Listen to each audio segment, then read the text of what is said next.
Bienvenue à nouveau dans l'émission, tout le monde.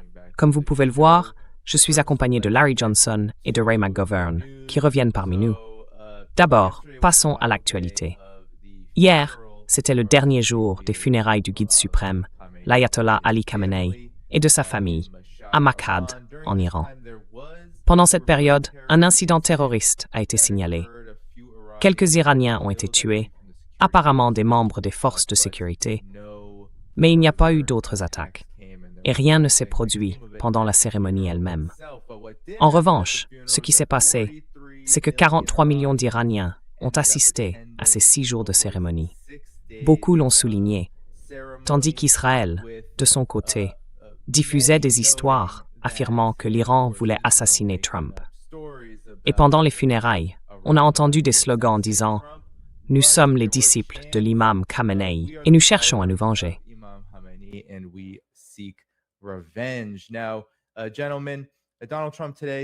Alors, un certain Donald Trump a déclaré aujourd'hui, après 2 jours de frappe, que désormais, l'Iran le suppliait de venir à la table des négociations et que les États-Unis avaient accepté, mais que le cessez-le-feu était terminé. L'Iran a totalement démenti ces affirmations, disant que c'est tout simplement faux et qu'il n'y aura aucune discussion tant que les engagements ne seront pas respectés. Larry, on arrive au week-end. Il y a des destroyers, un porte-avions, plusieurs bâtiments qui se rapprochent des côtes iraniennes, avec des menaces de blocus renouvelées. Comment tu analyses ce qui s'est passé ces 72 dernières heures, et surtout ces dernières 24, alors que les États-Unis affirment avoir, une fois encore, choisi la diplomatie plutôt que les frappes?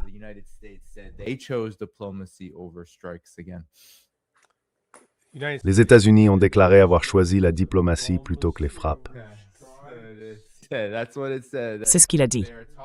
Ils sont en discussion avec les médiateurs qataris, les médiateurs en coulisses, mais le cessez-le-feu est terminé, affirme Trump.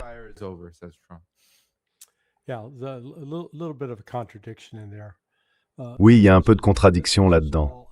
Écoutez, tout ça, c'était une provocation mise en scène par les États-Unis dès le départ. Voyons. On est vendredi. Donc ça a commencé mardi, quand ils ont essayé de faire passer 4, non 5 navires par le détroit d'Ormuz, sans respecter les directives et les protocoles établis par l'autorité du détroit du Golfe Persique publié par l'Iran. Et selon le protocole d'accord, le seul pays au monde dans l'univers même qui a l'obligation et la responsabilité d'assurer le passage sûr des navires dans le détroit, c'est l'Iran. Les États-Unis ont approuvé cela. Et en réponse, ou plutôt en parallèle avec la reconnaissance par Washington de la primauté de l'Iran sur le détroit d'Ormuz, les Iraniens ont publié ces protocoles.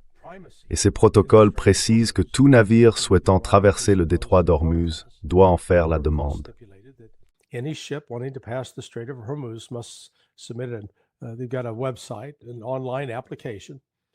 Ils ont mis en place un site web, une application en ligne où il faut indiquer le nom du capitaine, le nom du navire, le propriétaire, la destination, la cargaison à bord et l'équipage. En gros, l'Iran utilise ça comme une sorte d'embargo déguisé. Tout ce qui appartient à Israël ou qui est lié à Israël d'une manière ou d'une autre est refusé dans le but de bloquer complètement le pays. Mais pour tous les autres, pas de problème, ils peuvent passer. Au lieu d'accepter ce protocole, les États-Unis ont encouragé même les Saoudiens et les Qataris à dire aux Iraniens d'aller se faire voir. Ils ont décidé d'agir de leur côté. Et dans les protocoles, c'est écrit noir sur blanc.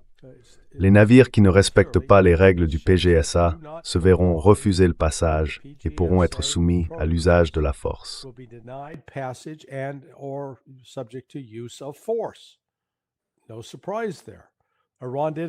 Aucune surprise là-dessus. L'Iran a fait exactement ce qui était prévu dans les protocoles. Ils n'ont enfreint aucune loi, ils n'ont violé aucune clause du protocole d'accord. À aucun moment, dans ce protocole, les États-Unis n'ont dit « Iran, vous n'avez pas le droit de décider qui peut utiliser le détroit d'Authority ». Non, ce n'était pas écrit. Ils n'ont pas non plus dit que si l'Iran essayait d'exercer son contrôle, ils allaient l'attaquer. C'était pas dit non plus. Et pourtant, les États-Unis, en violation du tout premier paragraphe du protocole d'accord, ont attaqué, ont lancé des opérations militaires contre l'Iran. L'Iran a riposté. Donc il y a eu 2 cycles de représailles. L'Iran a répliqué, puis les États-Unis ont répliqué à leur tour, et ensuite, les Iraniens ont répondu à la riposte américaine.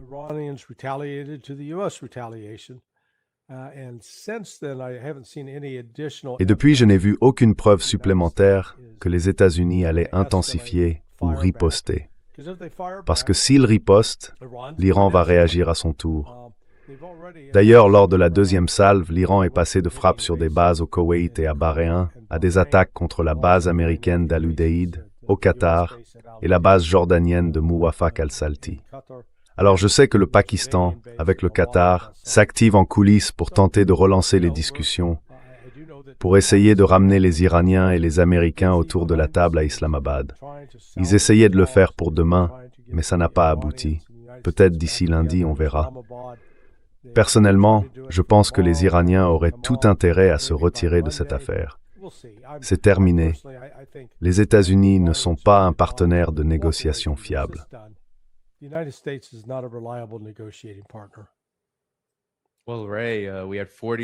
Eh bien, Ray, 43 millions d'Iraniens ont assisté aux funérailles de l'ayatollah Ali Khamenei. Et c'est un chiffre impressionnant quand on sait que le pays compte environ 90 millions d'habitants. Et tout cela s'est produit alors que les États-Unis frappaient leur pays. Comment interprétez-vous ces événements simultanés et ce qui s'est passé ces derniers jours?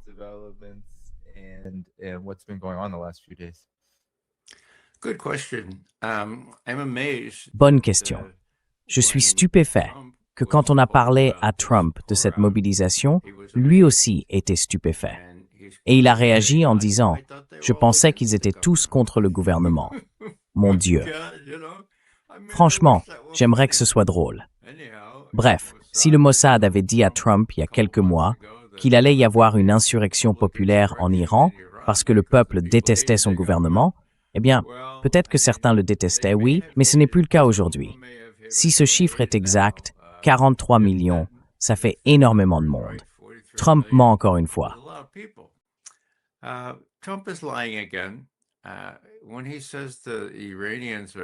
Quand il dit que les Iraniens le pressent vraiment de relancer les négociations, enfin, franchement, on ne va pas se faire avoir à chaque fois.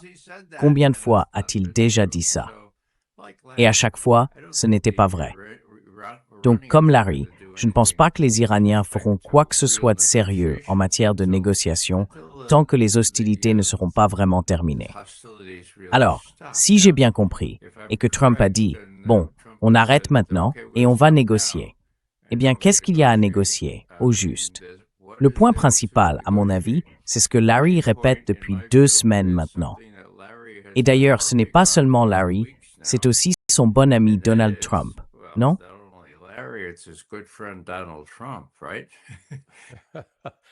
Attends une seconde. Qu'est-ce que je t'ai fait, hein? Non, non. Je dis simplement qu'après que vous soyez allé voir Donald Trump, lui-même a dit « On est à court de pétrole. Mon Dieu, on est à court de pétrole. Il faut qu'on rouvre ce détroit. » C'est pour ça que j'ai accepté le protocole d'accord. Oui. Bon, c'est un peu compliqué. Je crois que je comprends, d'après les différentes explications de Larry, mais c'est vrai que les États-Unis en ont désespérément besoin pour pouvoir faire venir du brut saoudien et d'autres types de pétrole afin de produire le carburant pour les avions, les camions, les bus et tout le reste. Donc, si c'est toujours le cas, eh bien Trump a juste tenté encore quelques escalades. Mais maintenant, il va parler. Il va convaincre les Iraniens d'ouvrir le détroit. J'en doute fort. Il s'est vraiment mis dans un coin et Dieu seul sait ce qu'il va faire. Trump probablement n'en a aucune idée non plus.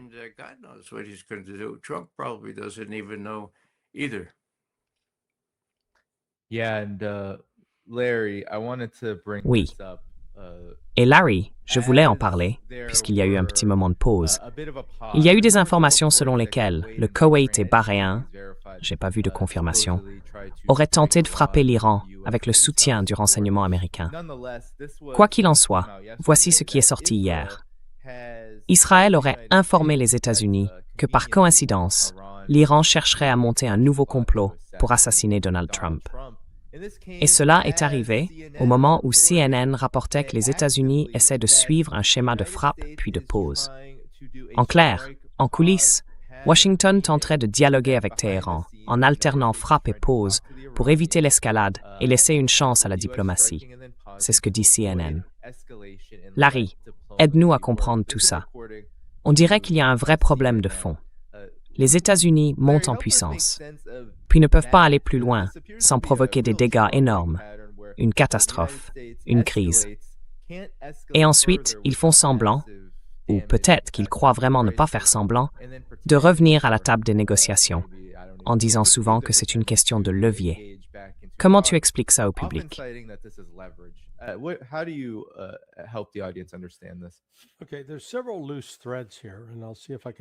Bon, il y a plusieurs fils à tirer ici, et je vais essayer de les rassembler pour en faire quelque chose de cohérent. Premièrement, il y a 2 semaines, Pete Hegseth a donné l'ordre de commencer le retrait des forces américaines de la région. Et en fait, ce retrait est en cours. Il avance lentement, ce n'est pas un retrait rapide. On m'a dit qu'il se faisait par vagues. Mais on a vu la semaine dernière que les B-52 basés en Angleterre sont rentrés aux États-Unis continentaux et qu'un certain nombre de F-15, je crois qu'il y en avait 12, qui étaient stationnés en Jordanie, ont volé jusqu'en Angleterre avant de repartir vers les États-Unis. Donc ça, c'est un premier élément. Autre point, en remontant au 17 juin, l'armée américaine a désactivé ce qu'on appelle les CAT. Et je ne parle pas ici de petits animaux à 4 pattes et une queue. Le CAT, c'est une Crisis Action Team, une équipe d'intervention de crise.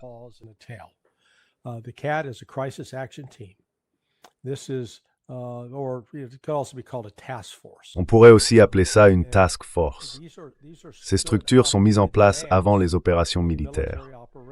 L'attaque menée par les États-Unis le 28 février a été précédée, 7 jours plus tôt, par la création de plusieurs CAT au Pentagone, juste à côté du Centre national de commandement militaire, au centre des opérations du CENTCOM, sur la base aérienne de MacDill, et aussi au GSOC.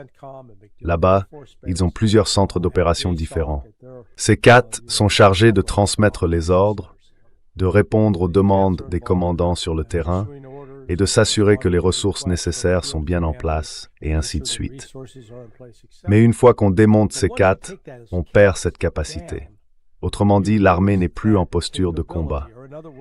Et depuis environ le 17 juin, il fonctionne du lundi au vendredi, de 8h à 17h, comme des horaires de bureau.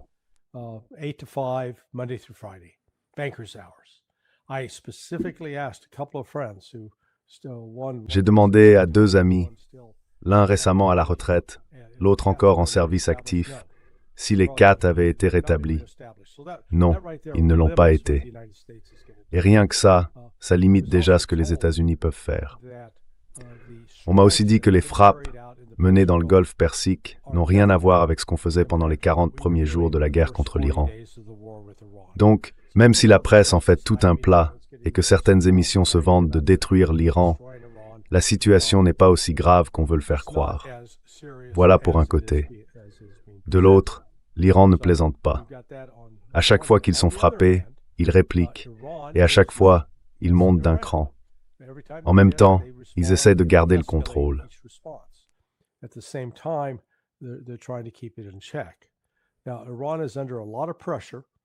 En ce moment, l'Iran subit beaucoup de pression de la part du Pakistan et de la Chine pour revenir à la table des négociations. Mais l'Iran répond, « Comment voulez-vous qu'on fasse ça ? Les États-Unis ont violé chaque paragraphe du protocole d'accord. Et tant qu'ils ne s'y conforment pas, on ne retournera pas à la table avec eux. » D'ailleurs, l'Iran vient de publier un démenti. Il y avait des fuites disant que des discussions allaient avoir lieu entre les États-Unis et l'Iran en Suisse, selon l'agence Farse. Et l'Iran a dit « Non, c'est pas prévu ». Donc je pense que l'Iran va attendre d'obtenir quelques concessions. Et d'une certaine manière, ils tiennent les États-Unis en position de faiblesse. Je ne veux pas entrer dans les détails techniques, mais c'est un peu la situation.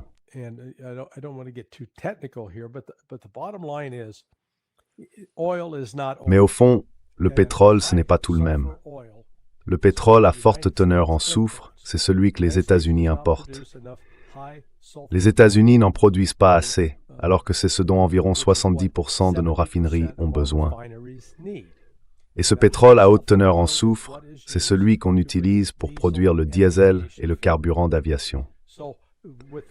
Donc avec l'interruption qui a eu lieu le 28 février, les effets complets de cette coupure ne se sont pas fait sentir tout de suite aux États-Unis. On ne les a vraiment ressentis qu'autour du 11 avril, à peu près, parce qu'il s'était écoulé 40 jours. Si un pétrolier avait quitté le détroit d'Ormuz le 28 février, il lui aurait fallu environ 40 jours pour arriver à Houston ou en Louisiane.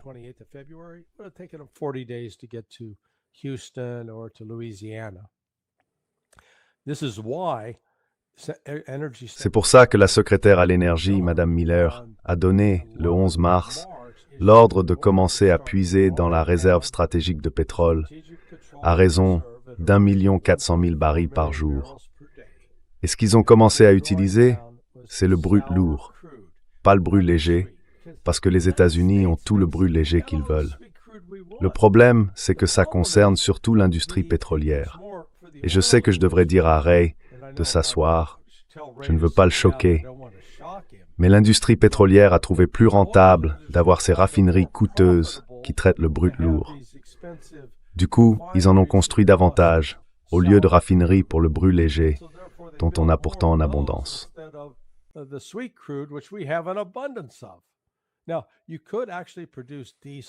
En fait, on peut produire du diesel et du carburant d'aviation à partir de pétrole brut léger, mais il faut les bonnes raffineries pour ça. Et nous, on ne les a pas. Donc, en ce moment, les États-Unis font face à un problème. Les réserves qu'ils tirent de la réserve stratégique de pétrole vont bientôt s'épuiser. Certains disent que ce sera dès demain, le 11 juillet. D'autres pensent plutôt vers la mi-août. Mais c'est exactement de ça que Donald Trump parlait quand il disait qu'on allait manquer de pétrole dans 4 semaines. Du coup, les États-Unis ont besoin que le détroit d'Ormuz reste ouvert. Et pour l'instant, ce n'est pas le cas, du moins pas pour le pétrole à forte teneur en soufre qui arrive aux États-Unis.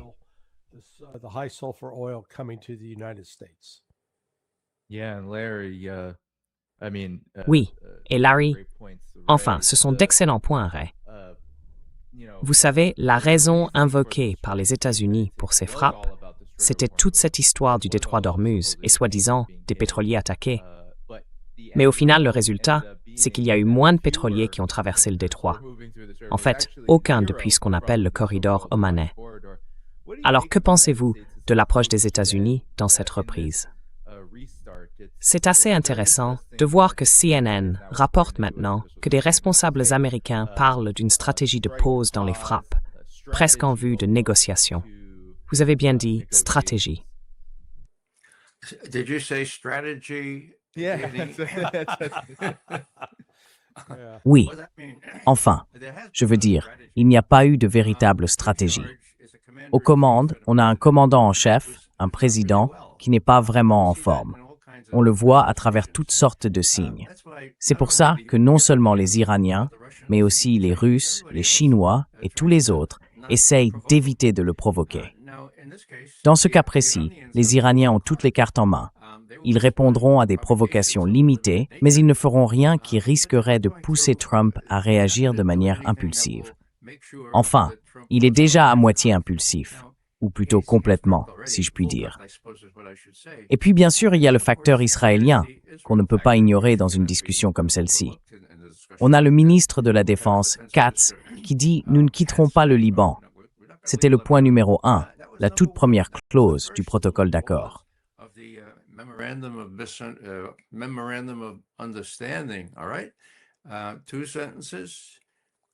Très bien.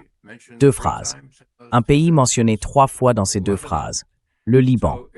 C'est difficile pour les Occidentaux de comprendre que ces Iraniens se soucient d'autres pays, d'autres peuples occupés par Israël. Et mirabile dictu, je dirais, c'est presque un miracle de voir à quel point nous sommes incapables de reconnaître qu'il existe quelque chose comme un principe, une morale, une façon de voir les choses qui ne tournent pas uniquement autour d'un seul pays. mais il faut commencer à l'accepter. Et les Israéliens, eux, sont le grain de sable dans la machine. Est-ce que les Israéliens ont dit à Trump qu'il était numéro 1 sur la liste des assassinats? Eh bien, je ne vois pas qui d'autre aurait pu le faire. Peut-être les Samoa? Bien sûr qu'ils le lui ont dit. Et Trump? Est-ce qu'il l'a cru? Je ne suis pas seulement numéro 1 sur la liste iranienne des assassinats, je suis aussi numéro 1 sur TikTok.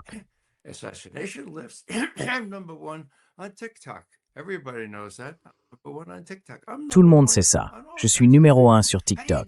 Je suis numéro 1 dans plein d'autres domaines. Comment on gère un type comme ça? Avec des gants, oui, mais il faut aussi montrer, comme l'ont fait les Iraniens, qu'on est sérieux et qu'on ne va pas lâcher. 43 milliards de dollars. Eh bien, si Trump a vraiment été surpris par ça, il n'aurait pas dû l'être.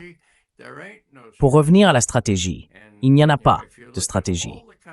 Et vous savez, quand on regarde tout ce que Trump a fait là-bas, et aussi par rapport à l'Ukraine, eh bien, il ne reste plus d'armes, bon sang.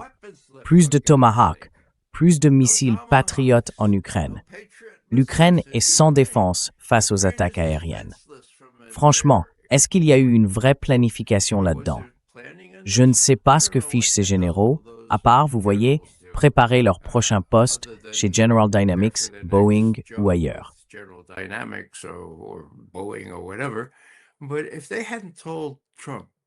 Mais s'ils n'avaient pas prévenu Trump avant, s'ils ne lui avaient pas dit « Monsieur, on va manquer d'armes dans 2 semaines », il aurait sans doute répondu « Ah, 2 semaines ». Le Mossad vient de me dire sur une ligne sécurisée qu'on en aura fini en quelques jours. On va juste décapiter le guide suprême et tout le monde se soulèvera. Ces gens détestent le guide suprême. Et eh bien, ça ne s'est pas passé comme ça, n'est-ce pas? Tout ce que je veux dire, c'est que, mon Dieu, il n'y a aucune stratégie, aucune prévisibilité. Et les cartes en ce moment sont entre les mains de l'Iran.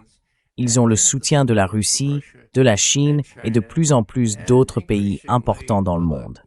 Les choses vont évoluer petit à petit pour qu'ils puissent exploiter leur avantage. Ils ne vont pas agir de manière impulsive, sauf s'ils sont vraiment poussés à le faire.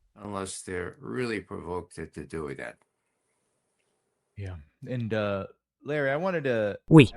Et Larry, je voulais te poser une question à ce sujet. Il y a des informations selon lesquelles l'Iran aurait rassemblé des unités de forces spéciales près de la frontière kurde irakienne, du côté du Kurdistan. Il y a, bien sûr, une activité militaire dans cette zone depuis longtemps, tout au long de cette guerre, où l'Iran frappe régulièrement ses forces. Il circule aussi des rumeurs selon lesquelles les États-Unis et Israël chercheraient à les activer dans le cadre d'un projet d'invasion, surtout depuis la dernière fois qu'on s'est parlé. Je t'avais alors demandé si ces attaques faisaient partie d'un plan un peu farfelu pour s'emparer du Nil, d'une manière ou d'une autre. Alors je me demande quel rôle tu vois là-dedans. Je sais que les États-Unis cherchent depuis longtemps, bien avant les frappes du 28 février, à trouver une force capable de provoquer de l'instabilité à l'intérieur de l'Iran. Qu'est-ce que tu penses de ces informations sur les forces spéciales iraniennes qui se massent à la frontière contre les Kurdes?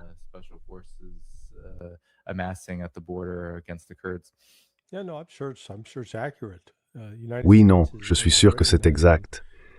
Les États-Unis et le Royaume-Uni, la CIA, le MI6, travaillent avec les Kurdes, les soutiennent, les arment, les équipent, les forment pour mener une opération à l'intérieur de l'Iran, dans le but précis de déstabiliser le pays.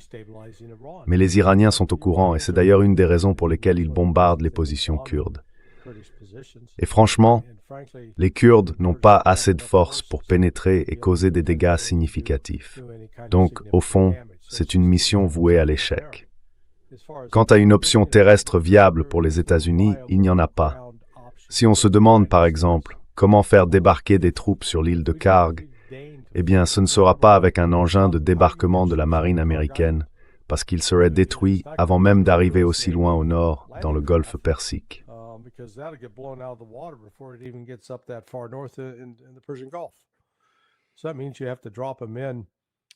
Ça veut dire qu'il faut les larguer en parachute, ou les déposer, ou les faire venir par avion. Bon, combien de soldats tu comptes envoyer là-bas? Pour sécuriser l'île de Karg, il faut probablement autour de 2000 hommes. Et comme un C-130 ne peut transporter qu'environ 90 soldats avec tout leur équipement de combat, prêts à sauter de l'avion, fais le calcul. Il te faut plus de 22, 23 C-130. Ou alors, si tu utilises un C-141 qui a un peu plus de capacité mais pas énormément plus, tu te retrouves quand même avec une sacrée flotte d'avions. Et ça, c'est juste pour le déploiement initial. Après, comment tu fais pour les ravitailler? Et tout ça en partant du principe que l'Iran ne réagit pas, qui reste là à regarder, qui ne lance pas un drone, qui ne tire pas un missile. C'est absurde. Et faire ça maintenant en plein été, tu sais, devastates personally.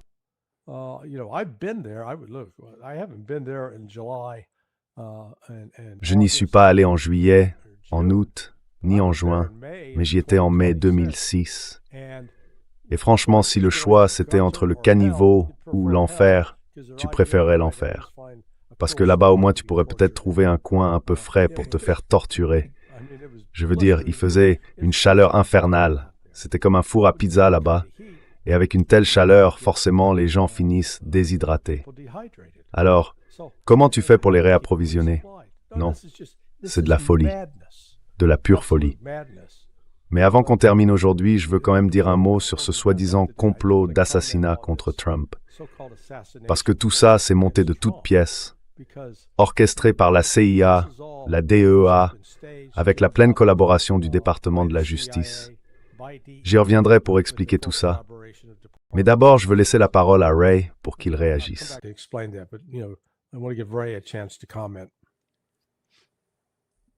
Oui, Ray, à toi, tes commentaires.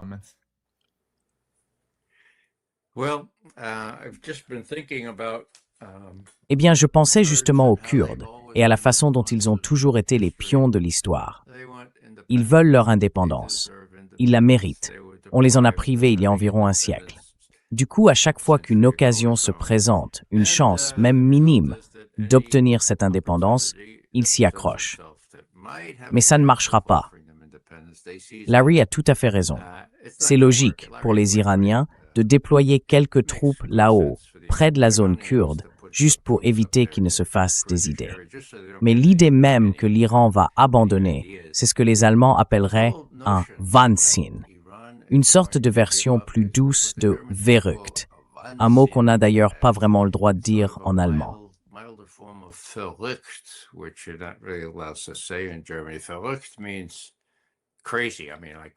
Verrückt, ça veut dire, enfin, vraiment fou. Genre, imagine, ta tête est tournée à 180 degrés, pas 360, comme dirait Anneliese Meyerbeer, mais bien 180, d'accord? Maintenant, Wahnsinn, c'est juste de la pure folie, de la bêtise totale, tu vois? Alors tout le monde regarde Trump, et je le répète encore une fois, Trump, non seulement il est totalement imprévisible, mais en plus, il est entouré d'une bande de flatteurs qui disent « Oh, on s'inquiète de manquer de munitions ». Mais toi, tu dis qu'on peut compter sur le Mossad et les Israéliens, et que ce sera juste un petit peu. Et la CIA, qu'est-ce qu'elle en dit? Ah oui, il n'y a pas de CIA ici, autour de la table. Et la Direction nationale du renseignement, alors?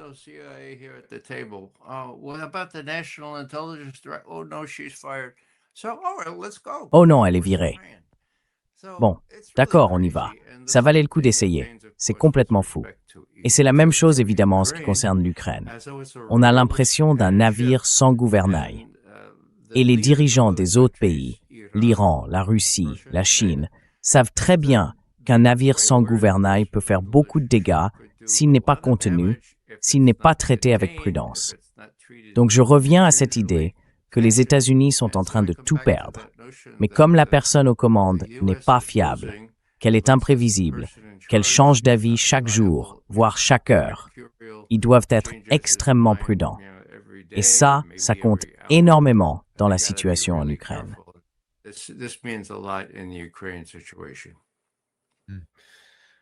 Oui, eh bien Larry, je te repasse la parole pour que tu continues là où tu voulais en venir. Alors, Ce complot d'assassinat, laissez-moi vous remettre dans le contexte. J'en ai parlé en novembre 2024.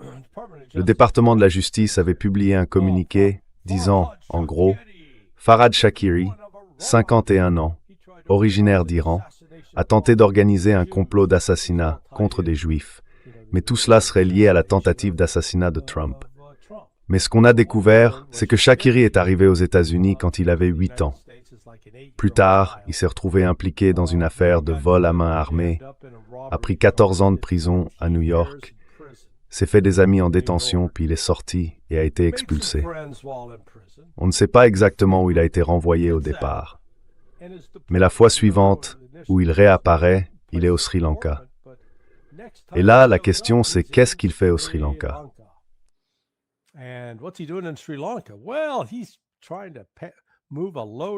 Alors il essaie de faire passer une cargaison d'héroïne, et la police sri-lankaise l'arrête. Et ensuite, qu'est-ce qui se passe? Il est relâché. Quoi, tu vois? Est-ce qu'il a payé les flics? Non. Alors qu'est-ce qui s'est passé? La DEA est intervenue et lui a fait une offre qu'il ne pouvait pas refuser. Hé Shakiri, voilà le deal mon pote. Tu commences à bosser pour l'équipe américaine, tu bosses avec nous et nos partenaires ici, la CIA, et on s'occupe de toi. En plus, tu n'iras pas en prison ni te retrouver avec un compagnon de cellule nommé Booba. Alors il a dit, ça a l'air d'une super idée, j'ai pas envie d'y retourner. Et la fois d'après, il débarque en Iran et trouve un boulot comme ouvrier du pétrole. Tu vois, pourquoi un Afghan irait en Iran?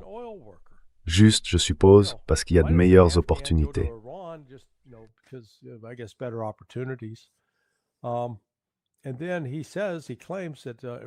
Et là, il dit que des agents du renseignement iranien le contactent et lui expliquent que des membres des gardiens de la Révolution veulent qu'il monte un complot d'assassinat aux États-Unis. Alors qu'est-ce qu'il fait? Eh bien, il appelle 2 de ses anciens codétenus. Carlyle Rivera, qu'on surnomme Pop, un New-Yorkais de Brooklyn de 49 ans, et un certain Jonathan Lodeholt, 36 ans, de Staten Island. Et en gros, il les recrute. Il leur dit « on a un type, on veut le faire tuer. » Et il propose de faire passer de l'argent. Tout ça, c'est un montage. C'était entièrement destiné à fabriquer un récit. Et maintenant, Israël, au moment même où ils ont besoin que les États-Unis poursuivent la guerre contre l'Iran, essaie de relancer exactement la même histoire bidon.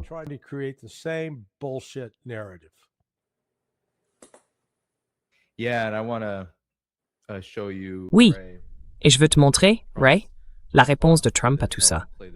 Je ne vais pas passer la vidéo, mais il dit qu'il avait laissé des instructions selon lesquelles, si l'Iran devait l'assassiner, il les bombarderait jusqu'en enfer, d'une manière qu'on n'a jamais vue auparavant. C'était, selon lui, la consigne qu'il avait donnée. Ça paraît presque, je ne sais même pas quel mot employer, quand on pense à la façon dont les États-Unis parlent aujourd'hui. Qu'est-ce que tu en penses?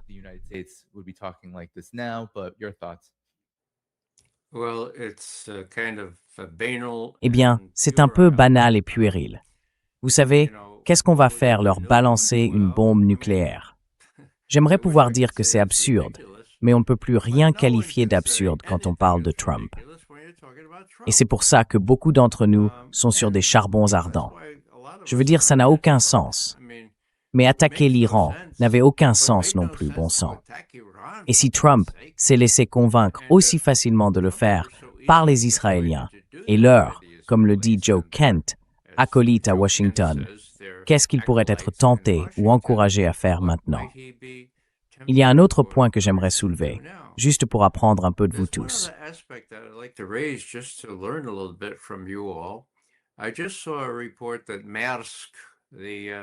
Je viens de voir un reportage sur Maersk, la grande compagnie danoise de transport maritime, celle qui fait naviguer tous ces énormes bateaux, cargos et tout ça.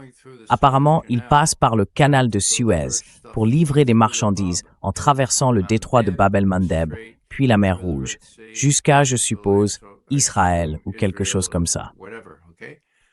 Bon, voilà le prochain défi. Que vont faire les Houthis qui contrôlent en grande partie le détroit de Bab el-Mandeb?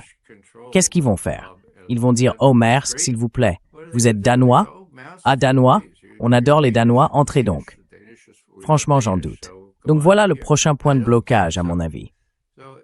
Est-ce qu'on les laissera passer pour ravitailler Israël et d'autres pays en pétrole et en biens dont ils ont cruellement besoin? Qu'en penses-tu, Larry? Ça me fait réfléchir. Ce serait une façon pour que tout ça s'enflamme à nouveau, ailleurs, mais tout hâte vieux même.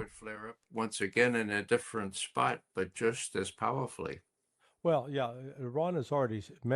Eh bien oui, l'Iran a déjà indiqué que si les États-Unis continuaient leurs attaques, ces deux prochaines options, disons, sur son menu chinois de réponse, seraient, d'une part, de faire en sorte que les Houthis ferment le détroit de Bab el-Mandeb, et d'autre part, de se retirer du TNP, le traité de non-prolifération. Mais, j'ai bien entendu, ils ont dit que le navire allait passer par le canal de Panama, puis continuer ensuite. Non, je suis désolé. Si j'ai dit Panama, je voulais dire Suez. Ah, le canal de Suez, oui. Donc s'ils passent par Suez pour aller jusqu'au Bab el-Mandeb, oui, quelle était leur destination finale? On le sait. It was not. C'est Mavid Pertros Suez Spelling.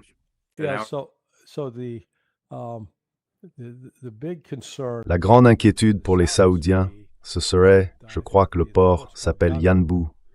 Il est sur la mer Rouge. Et si les Houthis décident de commencer à attaquer Yanbu et de le bloquer, eh bien ça couperait à nouveau une source majeure de pétrole qui continue encore à s'écouler sur la scène mondiale.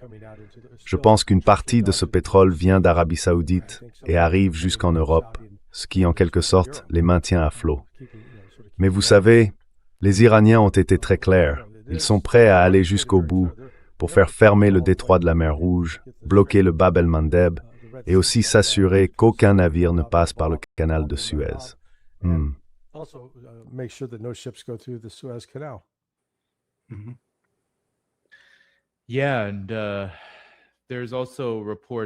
Oui. Et il y a aussi des informations selon lesquelles le ministère iranien de la Défense aurait déclaré qu'il ne fallait pas oublier Israël et que si ces attaques se poursuivent, Israël redeviendrait une cible de représailles iraniennes. Je voulais justement passer un extrait parce que Ray, tu as mentionné le sommet de l'OTAN.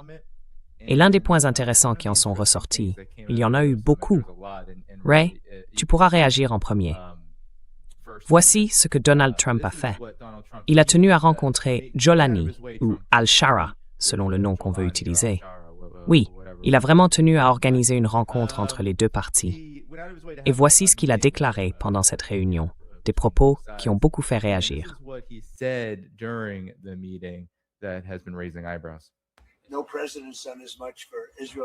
Aucun président n'a fait autant pour Israël que moi.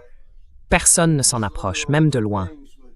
Regardez simplement tout ce qu'on a fait avec Jérusalem, toutes les choses différentes qu'on a accomplies. Le plateau du Golan, j'ai agi là aussi. Personne n'a jamais rien fait pour Israël comme moi. Et on a fait d'énormes progrès, et on va continuer. On a aussi beaucoup avancé avec l'Iran. On a anéanti leur armée, mais ça aurait dû être fait il y a 47 ans.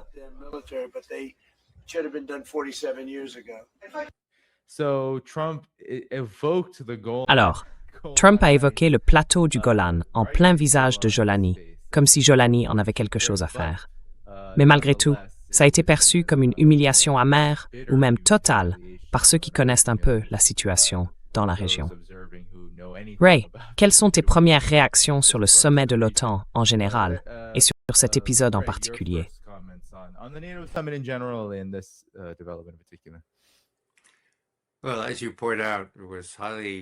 Eh bien, comme vous le soulignez, c'était extrêmement irrespectueux de la part de Trump de parler d'Israël, de leur donner le plateau du Golan. Encore une fois, le plateau du Golan, qui fait partie de la Syrie, a été occupé par Israël en 1967, d'accord? En juin. En novembre, le Conseil de sécurité des Nations Unies, à l'unanimité, dans la résolution 242, a déclaré qu'Israël devait se retirer des territoires occupés. 1967. Donc, on ne peut pas ignorer l'histoire ici. Les forces de résistance ont-elles le droit de se battre contre des forces d'occupation? Oui, elles en ont le droit, selon le droit international. Ont-elles le droit d'utiliser des armes? Oui, elles en ont le droit, selon le droit international. Donc les Israéliens sont en position défensive ici. Voilà le contexte. Et toute cette histoire autour de Jolani, le coupeur de tête, maintenant avec ses chaussures noires bien cirées comme les autres. Franchement, faut pas exagérer. C'est du théâtre, et c'est pas drôle.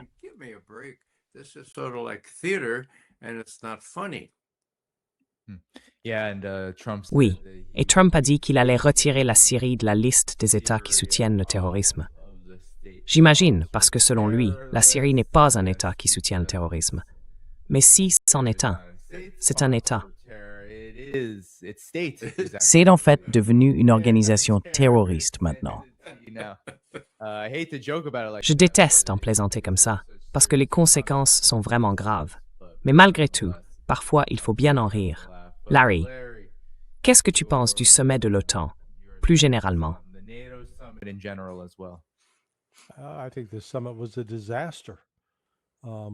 Je pense que le sommet a été un désastre. Trump a réaffirmé sa revendication sur le Groenland, il a insulté l'Espagne et il a insulté l'Italie. Je dirais qu'il a aussi insulté le Royaume-Uni sous Starmer, mais Starmer, lui, est déjà personnellement insultant et répugnant. Donc je vais accorder un passe-droit à Trump sur ce point. Mais vous savez, il a promis qu'ils allaient laisser l'Ukraine construire le missile Patriot. Oui, on a enfin. C'était quoi le chiffre que j'ai lu? 40? Peut-être 20. Mais il y a environ 40 sous-traitants différents qui participent chacun à la fabrication du missile Patriot. C'est pour ça qu'il faut, du début à la fin, à peu près 2 ans pour en produire un seul. Sans parler de la dépendance aux terres rares que la Chine ne fournit plus ou dont elle a restreint l'exportation vers les États-Unis, notamment pour l'usage dans le matériel militaire.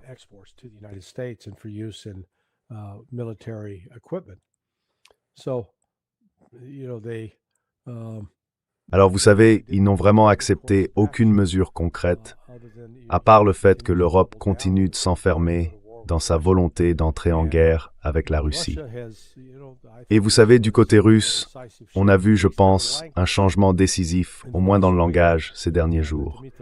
Dmitri Peskov a dit à 2 reprises, en gros, que l'opération militaire spéciale était terminée, qu'on était maintenant en guerre. Et la Russie aborde, je pense, toute cette entreprise d'une manière très différente.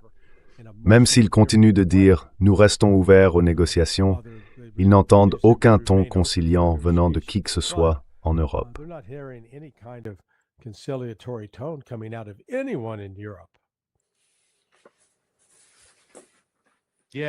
Oui, et toi aussi, Ray. Qu'est-ce que tu penses du sommet de l'OTAN en général? Qu'est-ce que tu en as retenu?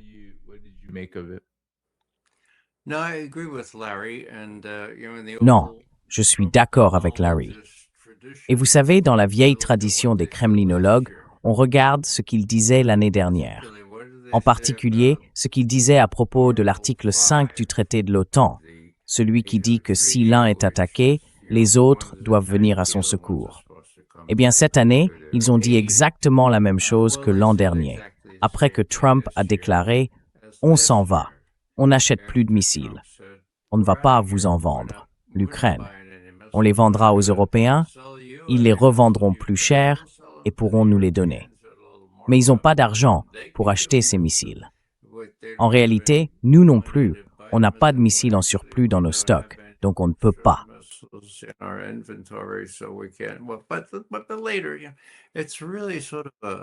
Mais ensuite, ça devient presque un spectacle comique.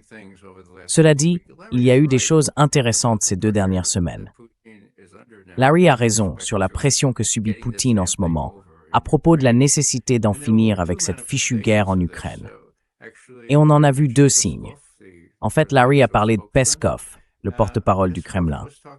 Peskov a évoqué la question de savoir si l'article 5, c'était dans une interview avec un média suisse, s'appliquait ou non.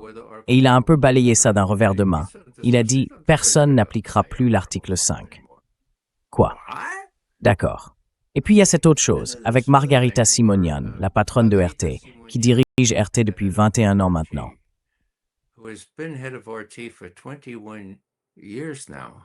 Hum.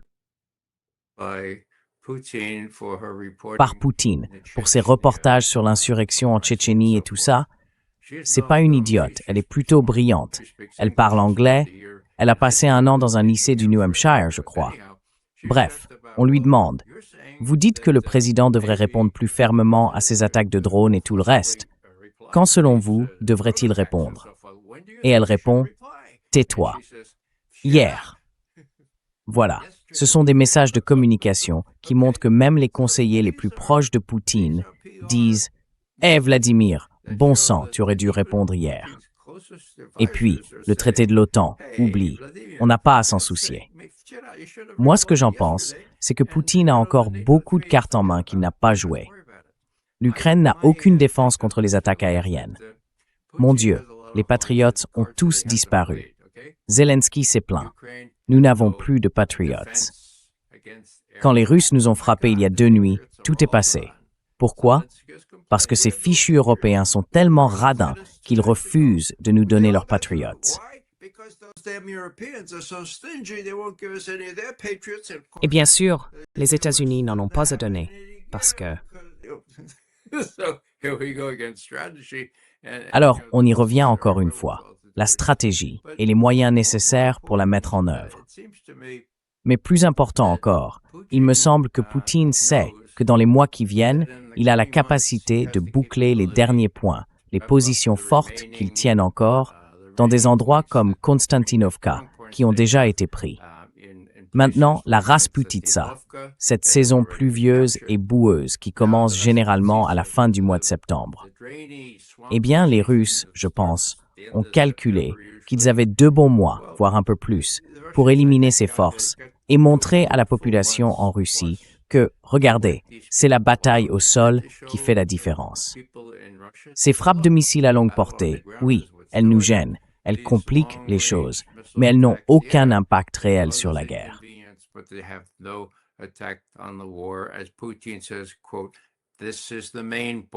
Comme le dit Poutine, je cite, « C'est ça, le point essentiel. Point final. » Fin de citation. L'autre chose dont je voulais parler, c'est Starlink.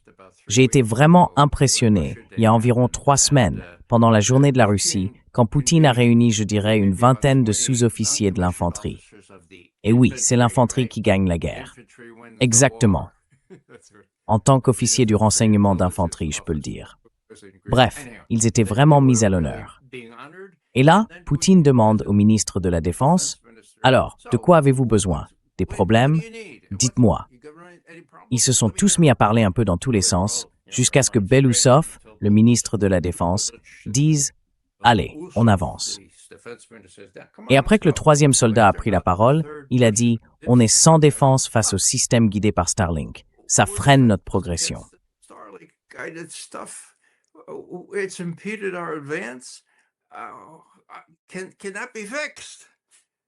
Est-ce que ça peut être réglé? Et là, Poutine dit « Tout ça est filmé, bien sûr. Ne le répétez à personne. » Mais oui, c'est possible. On a notre propre système, presque prêt à être déployé. Il faut juste un peu plus de patience.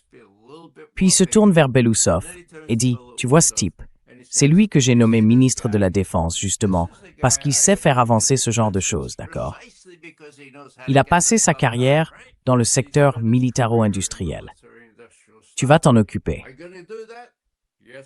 Oui, monsieur commandant en chef. Donc oui, c'est un vrai problème, ces drones sur le champ de bataille, ainsi que ces pénétrations à longue portée. Mais il y a maintenant de bonnes preuves que les Russes ont commencé à déployer ce système anti-Starlink et qu'ils sont capables de brouiller Starlink lui-même.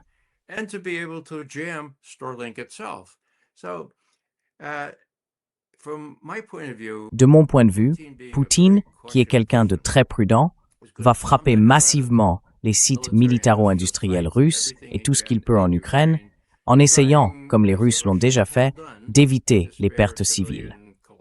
Mais en tenant compte de ça, avant de se lancer tête baissée et de toucher des cibles dans un pays de l'OTAN, pourquoi le ferait-il? Je veux dire, Peskov lui-même a dit, de manière informelle, que l'article 5 n'avait pas d'importance. Oui, Peskov peut dire ça, mais pas Poutine. Ce que je veux dire, c'est que Poutine ne veut pas se retrouver dans une situation où même si ses conseillers lui disent qu'il n'y a que 5 ou 10% de chances que quelqu'un invoque l'article 5 du traité de l'OTAN, il leur répond Pourquoi je ferais ça? 5, 10%. C'est déjà trop. Je n'ai pas besoin de faire ça. Sois juste un peu plus patient. Je peux me tromper, mais c'est ma prévision. Et je reconnais qu'il subit une pression de plus en plus forte. Ma réponse à ça, c'est qu'il a des moyens d'atténuer cette pression. On en saura plus quand les élections pour la Douma auront lieu à la fin du mois de septembre. Ce n'est pas si loin. On saura, avant et après, dans quelle mesure ces élections ont un effet sur tout ça. Et honnêtement, je ne sais pas. Il faudra voir ce qui en ressortira.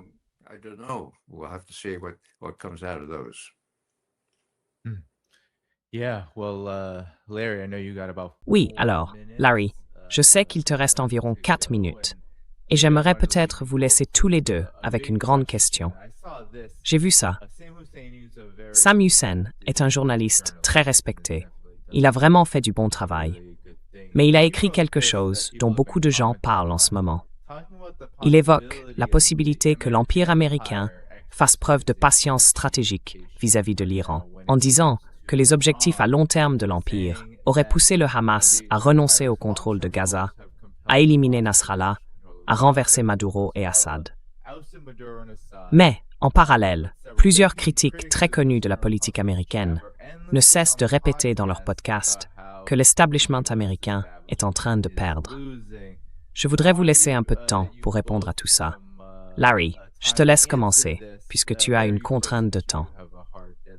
Pour bien comprendre, comment tu réagirais à cette conclusion, d'abord? Donc il est en train de dire qu'en fait, les États-Unis sont en train de gagner, que tout ça joue en faveur des Américains. C'est plutôt une forme de patience stratégique, autrement dit, s'adapter et manœuvrer à travers ces conflits. Bien sûr, cette émission a été très claire sur le fait que nous ne pensons pas, je ne pense pas, que les choses se passent bien. Mais malgré tout, c'est son argument.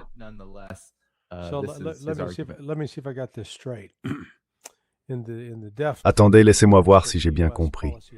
Donc, dans les manœuvres habiles de l'establishment de la politique américaine, ils ont réussi à se mettre dans une situation où ils sont maintenant obligés d'abandonner le quartier général naval des États-Unis à Bahreïn parce qu'il n'est plus sûr d'y rester. Ils ont dû quitter le centre des opérations aériennes, le centre combiné des opérations aériennes d'Al-Udeid, qui contrôlait en gros tout le trafic aérien et surveillait tous les mouvements du nord au sud. Ils se sont donc arrangés pour que l'Iran fasse exploser, disons, 3 milliards de dollars d'équipements irremplaçables, des radars et des systèmes satellites. Et maintenant, les États-Unis sont pratiquement incapables de maintenir une présence permanente dans aucun des pays du Golfe, de peur d'être attaqués et détruits. Et ça, c'était leur stratégie. Brillant, brillant, brillant. Franchement, je n'aurais pas pu imaginer mieux moi-même. Sérieusement, c'était quoi déjà le nom du journaliste qui a écrit ça?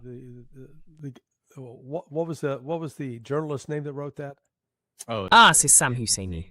Sam Husseini.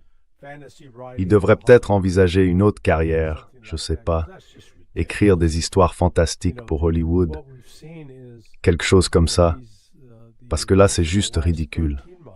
Vous savez, ce qu'on a vu au cours des 13 derniers mois, à la fois avec ce qui s'est passé en mer Rouge et maintenant avec l'Iran, c'est que les limites de la puissance militaire américaine ont été complètement mises à nu, et que l'armée des États-Unis, même si c'est la plus coûteuse au monde, s'est révélée être l'une des moins efficaces.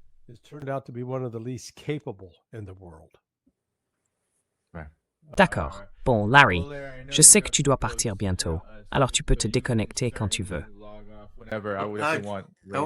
Je veux remercier Larry pour tout le travail qu'il a accompli ici. Larry, j'ai beaucoup appris en t'écoutant et en te regardant faire.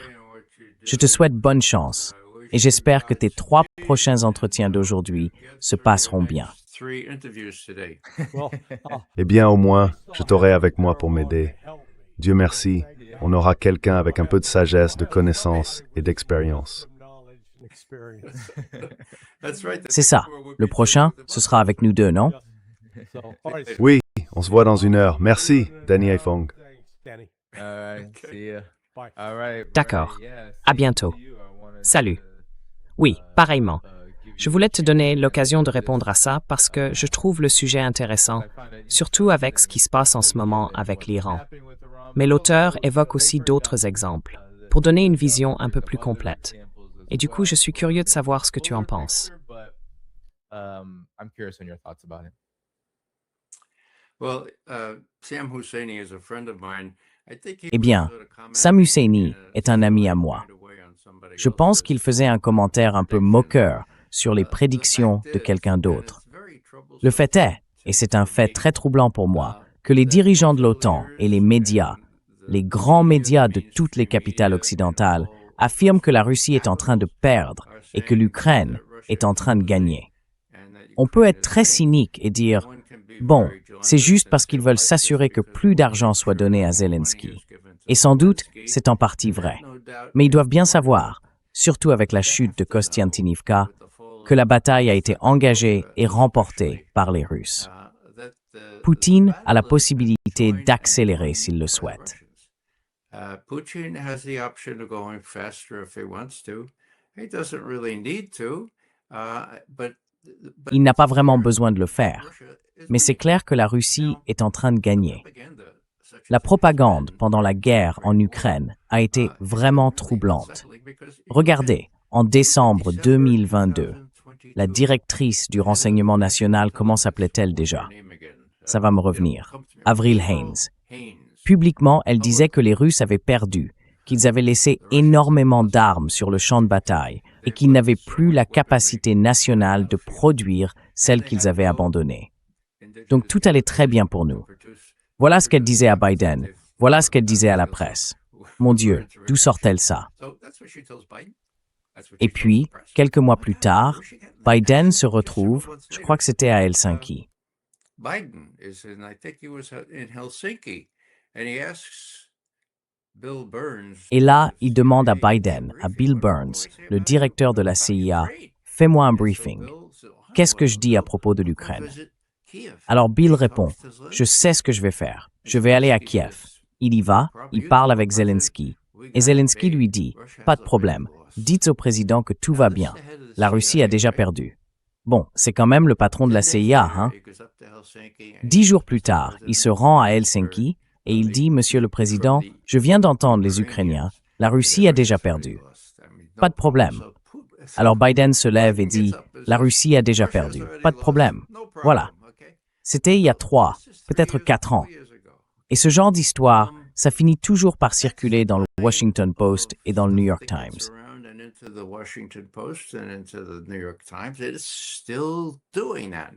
Ça continue encore. Alors si j'étais russe et que c'était mon métier, en me mettant à la place du dirigeant russe, je me dirais, mon Dieu, pourquoi font-ils ça? Ils doivent bien savoir. Ils ont des images satellites à profusion. Ils connaissent les pertes. Mon Dieu, pourquoi font-ils ça? Et la réponse, c'est qu'on ne sait pas. Et la seule chose que je peux dire, c'est j'en ai aucune idée.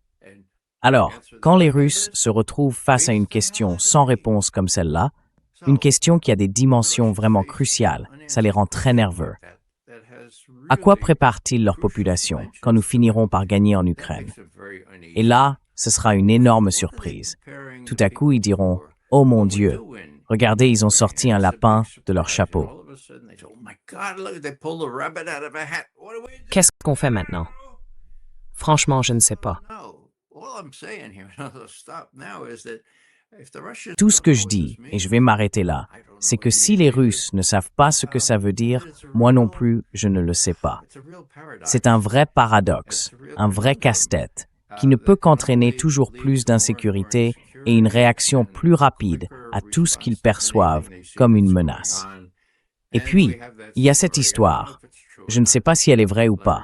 Larry a été l'un des premiers à en parler. Mais l'histoire raconte que Trump, quand il parlait de l'Ukraine, ou non, je crois que c'était l'Iran. Oui, c'était l'Iran.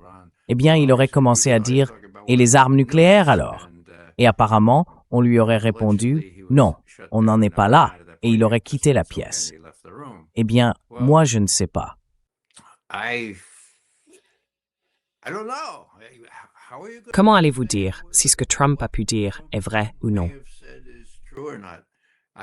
If I'm a Russian, I have to give that story the benefit. Si je suis russe, je dois accorder le bénéfice du doute à cette histoire.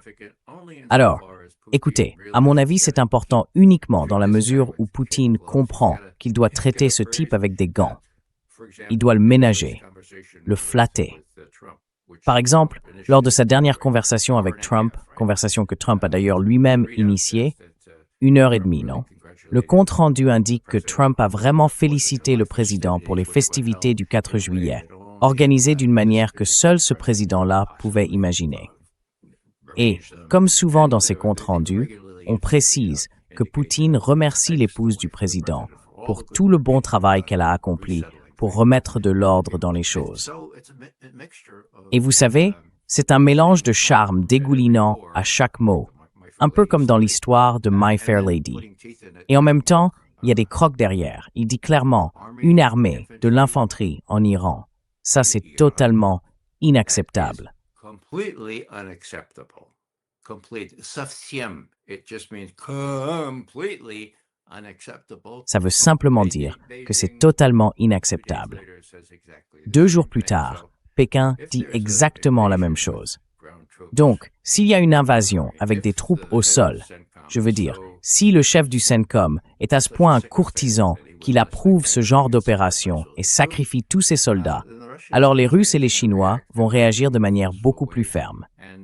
Et l'Iran pourra montrer qu'il n'est pas seul, qu'il a des alliés puissants ailleurs dans le sud global et dans le reste du monde. C'est donc une période vraiment difficile.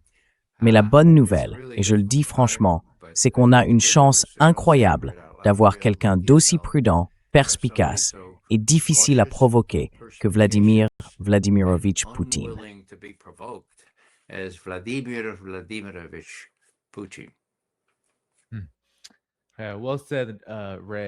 Bien dit, Ray. Et je voulais juste, en 1 minute ou moins, répondre à Sam Hussein, que je ne connais pas du tout, mais dont je respecte tout le travail. Je respecte surtout le fait qu'il tienne tête à ces soi-disant porte-parole de la presse et tout le reste. Oui, Sam Husseini. oh Sam, Oui. Mais sur son point à propos de la soi-disant patience stratégique exercée par l'Empire, franchement, je ne la vois pas. Beaucoup des événements qu'il a mentionnés pourraient être interprétés de manière bien plus nuancée. Même l'idée que le Hamas renonce au contrôle de Gaza, il y a énormément de détails là-dedans qui vont forcément impliquer une forte participation du Hamas et de la résistance dans tout ce qui se passera à Gaza à partir de maintenant. L'assassinat de Nasrallah, aussi terrible soit-il, et même s'il faut le considérer comme un revers, eh bien le Hezbollah a combattu de façon incroyablement efficace et a montré une force que je pense personne n'imaginait avant la reprise de la résistance en mars 2026.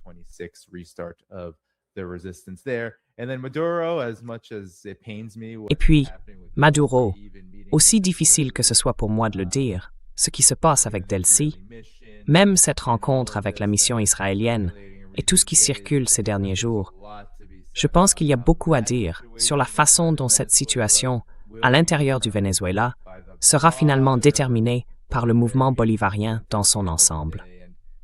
Ils ont traversé des épreuves terribles, comme par exemple une catastrophe naturelle, le tremblement de terre, et bien sûr les sanctions qui continuent, qui compliquent tout et qui ont rendu possible la capture de Maduro et ce crime de guerre. Mais au bout du compte, je pense que ce sont les gens là-bas qui auront le dernier mot. Et puis Assad, oui, ça c'était un revers. Nous avions fait ces commentaires sur Jolani en tant que chef d'État.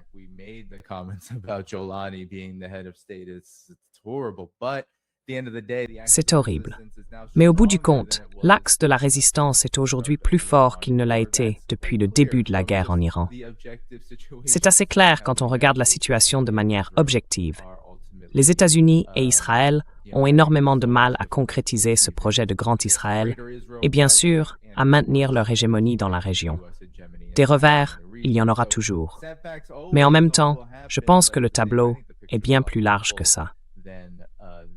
Et je crois que c'est un point important à débattre et à discuter, parce qu'au final, on doit aussi tirer des conclusions de ces évolutions, pas seulement les rapporter. Mais Ray, un dernier mot avant qu'on termine, dans le même esprit. Yeah, in the same spirit here, Iran has L'Iran a menacé d'attaquer Israël de manière massive si Israël ou les États-Unis frappaient des infrastructures critiques, comme ils disent, en Iran. J'imagine qu'ils parlent des installations pétrolières et d'autres choses de ce genre. Ce qui m'inquiète dans tout ça, c'est que les Iraniens ont la capacité d'anéantir, pardonnez le mot, Israël. Alors que ferait Israël dans ces circonstances? Je l'ai déjà dit, mais je pense que ça mérite d'être répété.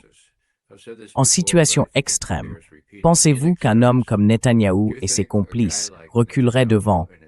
Ils ne reculent pas devant le génocide, la famine forcée ou l'assassinat de n'importe quel dirigeant qu'ils peuvent éliminer. Pensez-vous vraiment qu'ils hésiteraient à utiliser leurs armes nucléaires? Moi, je ne le crois pas. Et c'est pour ça qu'il faut aborder toute cette crise avec énormément de prudence et de circonspection.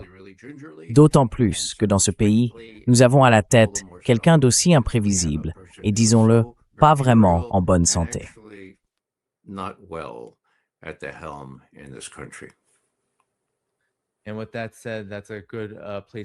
Et sur ce, c'est un bon moment pour conclure. Un grand merci à toi, Annette, pour ton adhésion, à Farzan pour le super sticker et à Chili Pepper pour le super chat. Autre problème du pétrole américain, la majeure partie du brut reste bloquée sous terre à cause d'une panne d'équipement. Merci à tous pour votre participation et votre soutien. N'oubliez pas d'appuyer sur le bouton j'aime avant de partir. On va s'en aller ensemble. Tous les liens pour soutenir cette chaîne sont dans la description de la vidéo, juste en dessous. Je serai de retour demain avec Marc Sloboda à 13h, heure de la côte Est, le 11 juillet. Et d'ici là, Ray, un dernier mot pour le public. And until next time, Ray, any final words for the audience? Just keep listening and keep watching and Continuez simplement à écouter, à regarder et à faire passer le message, parce que c'est la seule chose qui fera la différence. J'ai décidé de consacrer le reste de ma vie à faire circuler un peu de vérité. Toi, Danny, tu fais un bien meilleur travail que moi. Rejoignons-nous tous et faisons-le ensemble. Je suis un peu... Disons qu'il faut garder une foi de base dans le peuple américain, s'il comprend ce qui se passe. Et ça, c'est un défi énorme en ce moment. major challenge right now. Oui, c'est ça. Tout à fait. Eh bien, ce sont de très belles, de très sages paroles pour conclure. Allez, tout le monde, mettez un j'aime. Ça aidera plus de gens à voir cette vidéo. Et à demain. And until tomorrow.